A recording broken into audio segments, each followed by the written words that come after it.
இந்த மனநலம் குன்றிய குழந்தைகளுக்கு நாம் 1500 ரூபாய் கொடுக்கின்றோம் ஒரு வீட்டிலே. ஆனால் அந்த குழந்தைகளை பாதுகாக்கின்ற தாய்மார்கள் மிகவும் கஷ்டப்படுகின்றார்கள். ஒரு சில குழந்தைகள் ரொம்ப சத்தம் போட்டுக் கொண்டு இருக்கின்றது. அவர்கள் எவ்வளவு கஷ்டப்படுகிறார் என்பதை மாண்புமிகு அமைச்சர் அவர்கள் தெரிவார்கள். ஆகையால் அவர்களுக்கு அந்த உரிமை தொகை மறுக்கப்படுகின்றது. 1500 ரூபாய் வாங்கின்ற ஏதாவது ஒரு உதவி கிடைக்கின்ற போது இந்த உதவி கிடைக்காது என்று சொல்லிவிடுகின்றார்கள்.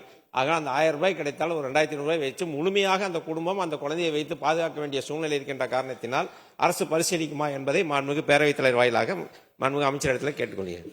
மாண்புமிகு அமைச்சர் அவர்கள். மாண்புமிகு பேரவைத் தலைவர் அவர்களே, நம்முடைய மாண்புமிகு முதலமைச்சர் தளபதியார் அவர்கள் மாற்றுத்திறனாளி உதவித்தொகை பெற்றாலும் மகளிர் உரிமை தொகை பெறலாம் என்று அதற்கு விதிவிலக்கு அளித்துள்ளார்கள்.